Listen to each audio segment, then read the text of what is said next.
Hi, I'm Mandy Friedman, licensed professional clinical counselor, clinically certified domestic violence counselor, clinically certified trauma professional, the creator of SNAP, survivors of narcissistic and abusive personalities, and the owner of Claremont Mental Health. Today we're going to talk about how it's always just the tip of the iceberg.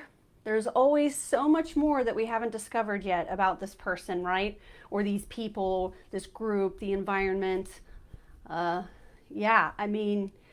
Often in sessions with people who are starting to uncover the truths about their past, their truths about the relationship that they're leaving or that they're recovering from, man, it's just more things keep coming up, don't they? The more you dig, the more you find. And then it's just shocking when you think about it later on, like, wow, I really was snowed. I really thought that I knew like where the problems were and how bad it was.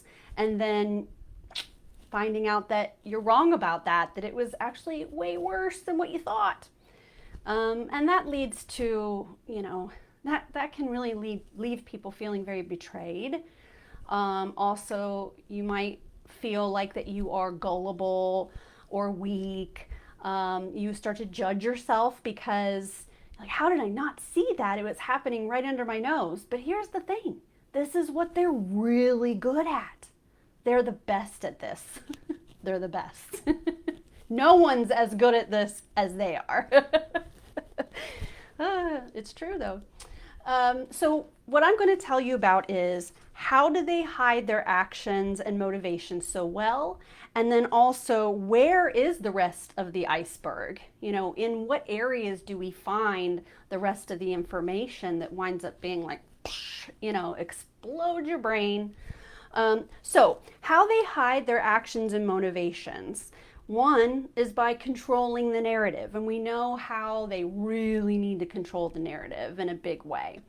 And that can, press down some facts and truth that they're burying, and they kind of twist the story around in a way that minimizes their involvement, right? So when you control the narrative, that helps you hide things. Also, triangulation. So this has to do with controlling the narrative too, where we're pulling in third parties or entities as a way to back up the narrative, or we're planting little seeds in our triangulation interactions in order to impress upon other people, the persona the abuser wants to portray. So when you're triangulating, you're controlling the narrative, but you're also controlling people's perceptions. Also, purposeful obfuscation. And what I mean by that is being vague and murky, not giving all the information, but some of the information. You hear the story, but there's like missing parts to the story that you can't quite piece together. They will also use word salad, so it sounds like they're explaining themselves, but then later on you're like, wait, that really didn't answer the question. They also use diversion via the blame game. So, that's part of controlling the narrative, is pointing the finger at someone else.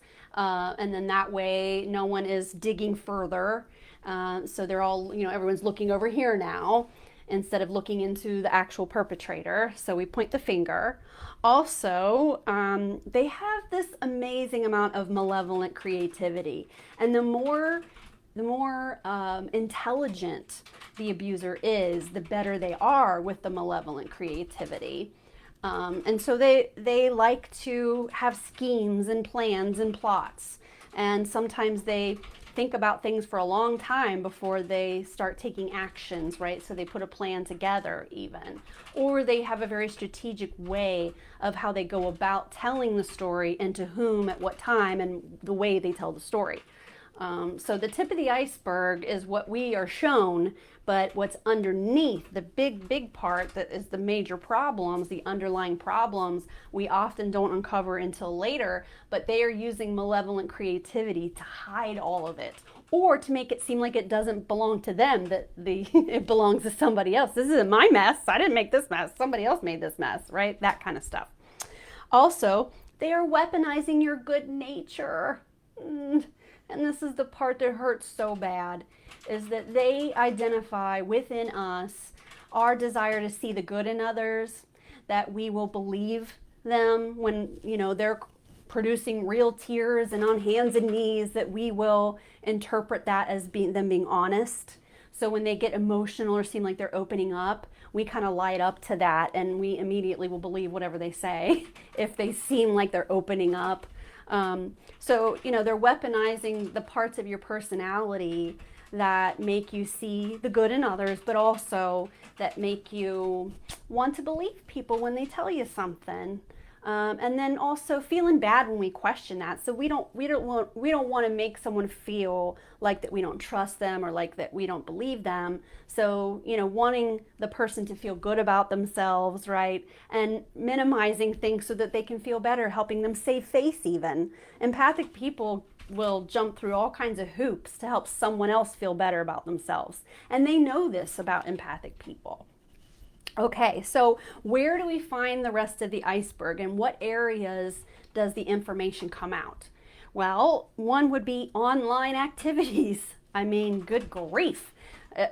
Wow. Yeah, online activities. If that's online sexual activities or dating activities, gambling, all kinds of stuff that you can do online that would be hidden, right? And things that this person might participate in, they don't want you to know about, but they have access online to sex or to, really just sex is what I'm thinking. Is the main one, is that they're using the internet for, hooking up with people, meeting new people, having full-on relationships online, actually being in committed relationships with a long-distance online partner that you're completely unaware of. So what they do online, will often be a source of the rest of the iceberg. Also, in the workplace, what goes on at their job and at work. And then they come home and they tell you, from one perspective, what's going on. Later on, you find out they haven't been to work in 2 months. They've been sleeping with the nurse that they work with. It's then all of a sudden the workplace is this Pandora's box of all kinds of other things that you find out about. How much they were actually getting paid, what their position actually was, how often they were there, their attendance and performance, those sorts of things. Another place where we find the rest of the iceberg is on devices. And again, this is online activity, but on devices you can also have pictures and texts, correspondence, phone calls, video chats.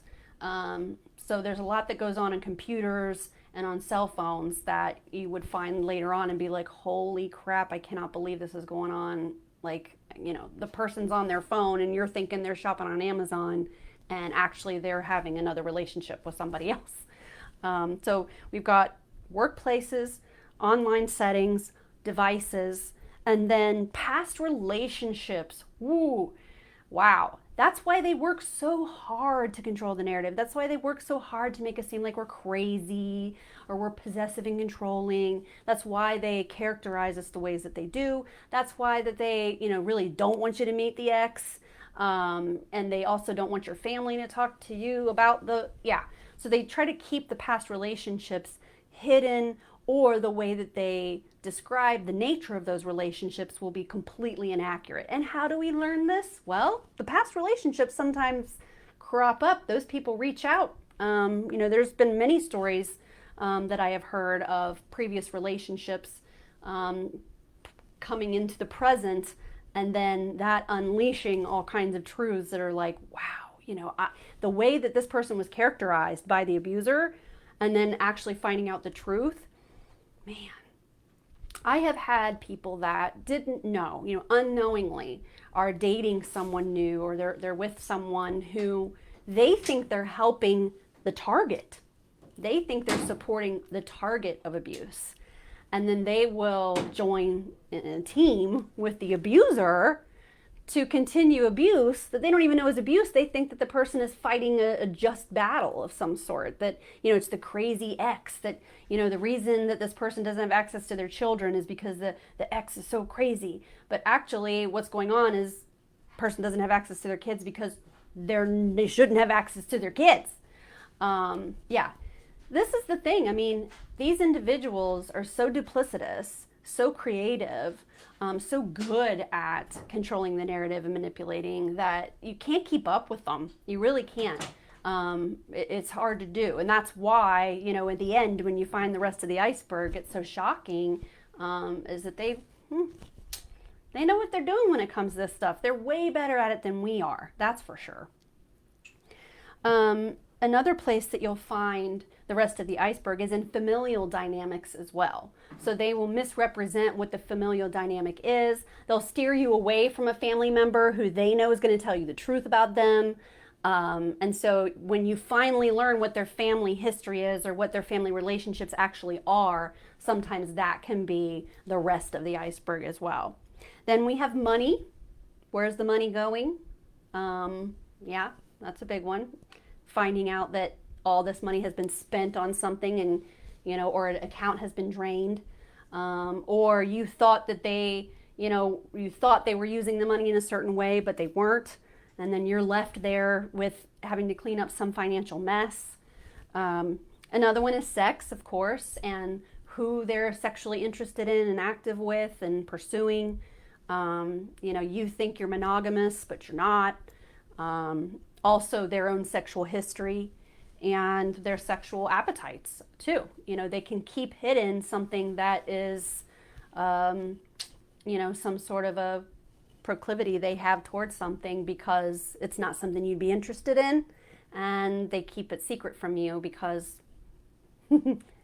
something that they would want to keep secret. Also, time spent. You know, that's another place where you find truths.